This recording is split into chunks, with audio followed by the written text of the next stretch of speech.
Once upon a time, there was a young fellow who enlisted as a soldier, conducted himself bravely, and was always at the very front when it was raining bullets. As long as the war lasted, all went well. But when peace was made, he was dismissed, and the captain said he could go wherever he wanted to.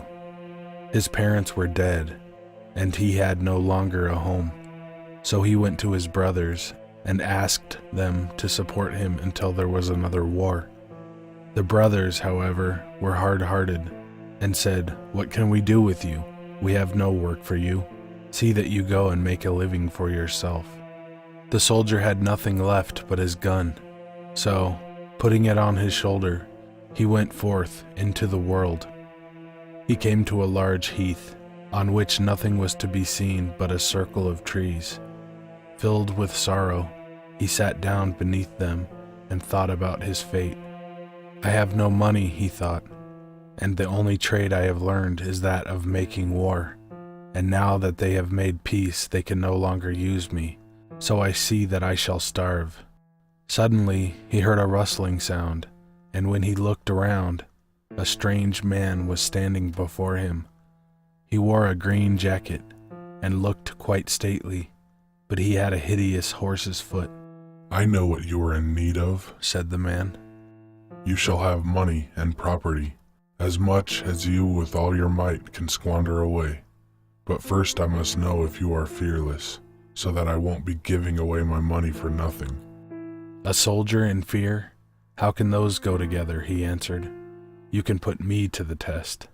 "Very well," answered the man. "Look behind you." The soldier turned around and saw a large growling bear running towards him. "Aha!" shouted the soldier. "I'll tickle your nose until you lose your desire for growling." Then taking aim at the bear, he shot it in the snout, and it fell down motionless. "I see quite well," said the stranger, "that you do not lack for courage, but there is one more condition that you will have to fulfill." "If it does not endanger my salvation," answered the soldier, who knew quite well who was standing before him. "Otherwise I'll have nothing to do with it." "You'll see about that for yourself," answered Green Jacket.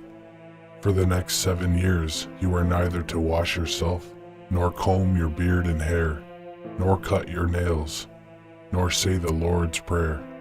I will give you a jacket and a cloak, which you must wear during this time. If you die during these 7 years, you are mine.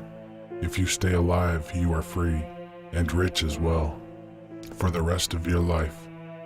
The soldier thought about his desperate situation, and having faced death so often before, he decided to risk it now as well, and he entered into the agreement. The devil took off his green jacket and gave it to the soldier, saying, "Whenever you wear this jacket and reach into its pocket, you will find a handful of money."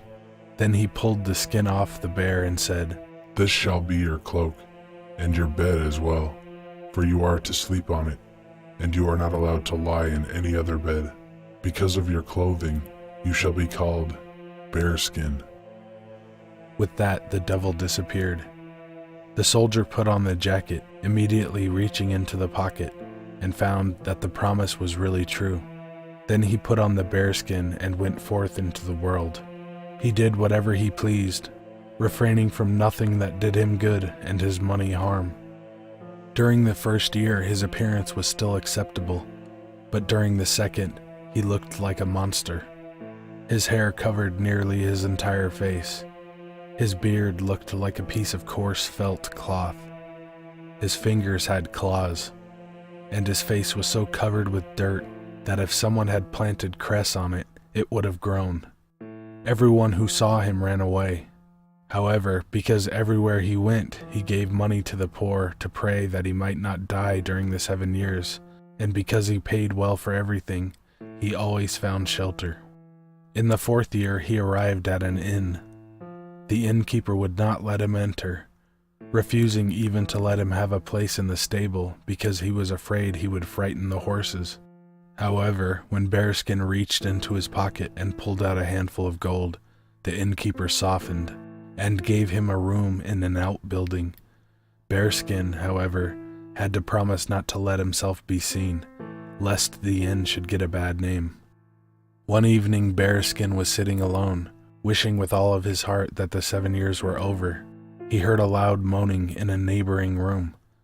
He had a compassionate heart, so he opened the door and saw an old man weeping bitterly and striking his hands together above his head. Bearskin went nearer, but the man jumped to his feet and tried to run away. At last, hearing a human voice, the man let Bearskin talk to him, and with friendly words, Bearskin succeeded in getting the old man to reveal the cause of his grief. Slowly but surely, the old man had lost his wealth, and now he and his daughters would have to starve.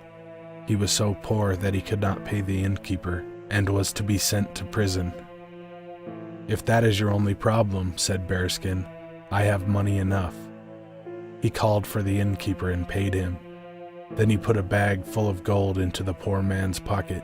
When the old man saw that he was freed from all of his troubles, he did not know how to show his gratitude. "Come with me," he said to Bearskin. "My daughters are all miracles of beauty. Choose one of them for your wife. When she hears what you have done for me, she will not refuse you. You do look a little strange, but be sure, she will put you in order again." This pleased Bearskin well, and he went with the old man. When the oldest daughter saw him, she was so terrified at his face that she screamed and ran away. The second one stood still and looked at him from head to foot, but then she said, "How can I accept a husband who no longer has a human form? The shaved bear that was once here and passed itself off for a man pleased me far better. At least it was wearing a hussar's fur and white gloves. If ugliness were his only flaw, I could get used to him."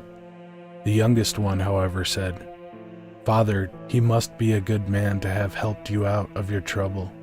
If you promised him a bride for doing so, your word must be kept." It was a pity that Bearskin's face was covered with dirt and hair, for otherwise they would have seen how his heart laughed within his body when he heard these words. He took a ring from his finger, broke it in two, and gave her one half. He kept the other half himself. Then he wrote his name inside her half, and her name inside his. He asked her to take good care of her peace. Then he took leave, saying, "I must wander for about 3 more years. If I do not return at that time, you are free, for I shall be dead. But ask God to preserve my life." The poor bride-to-be dressed herself entirely in black, and when she thought about her future bridegroom, tears came into her eyes. From her sisters, she received nothing but contempt and scorn. "Be careful," said the oldest. "If you give him your hand, he will hit you with his claws." "Beware," said the second. "Bears like sweet things, and if he takes a liking to you, he will eat you up." "You must always do what he wants you to," continued the oldest, "or he will begin to growl." And the second added, "But the wedding will be merry, for bears dance well." The bride-to-be said nothing and did not let them irritate her. Bearskin, however, traveled about the world from one place to another, did good wherever he could, and gave generously to the poor that they might pray for him.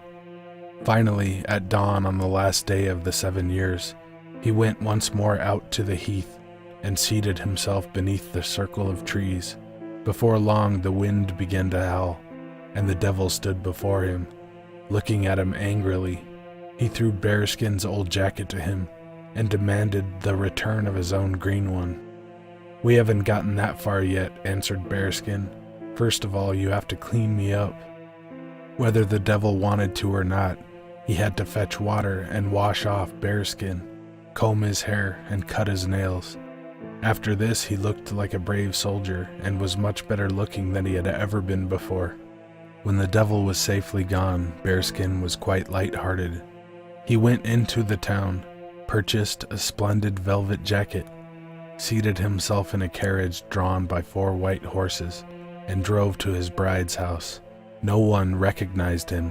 The father took him for a distinguished colonel and led him into the room where his daughters were sitting. He was given a seat between the 2 oldest ones.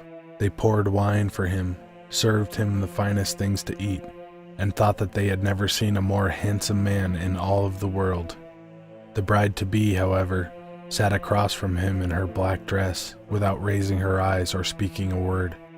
Finally, he asked the father if he would give him one of his daughters for a wife, whereupon the two oldest ones jumped up and ran into their bedrooms to put on splendid dresses, for each of them thought that she was the chosen one. As soon as he was alone with his bride-to-be, the stranger brought out his half of the ring and dropped it into a glass of wine, which he handed across the table to her. She took the wine, but when she had drunk it and found the half ring lying at the bottom, her heart began to beat. She took the other half, which she wore on a ribbon around her neck, put them together and saw that the two pieces matched perfectly. Then he said, "I am your betrothed bridegroom, who you saw as bearskin. Through God's grace I have regained my human form and have become clean again." He went to her, embraced her, and gave her a kiss. In the meantime, the two sisters came back in full dress.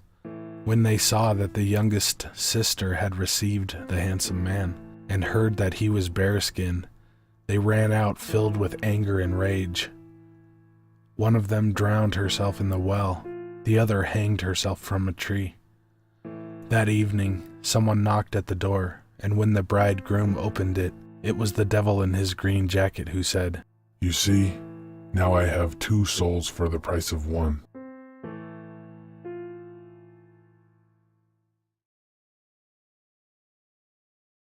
Hey guys, Basement Horrors here, and today I'm happy to be on the Devils and Intervals channel.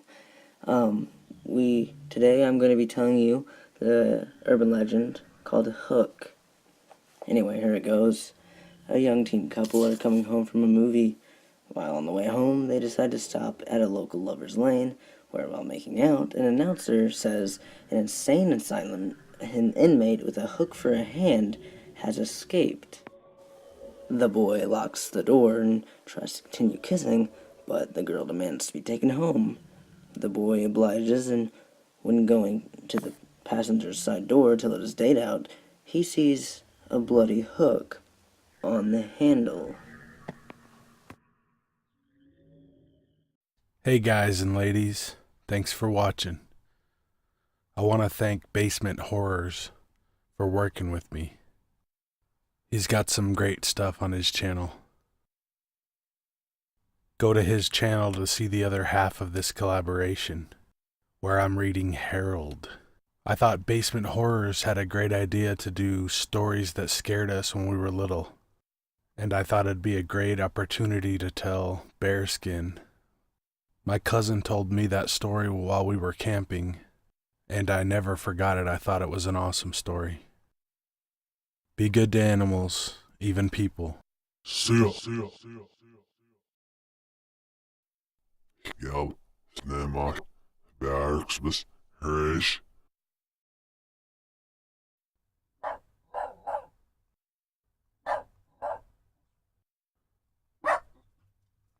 There must be something really important going on out there. Who's here, a murderer?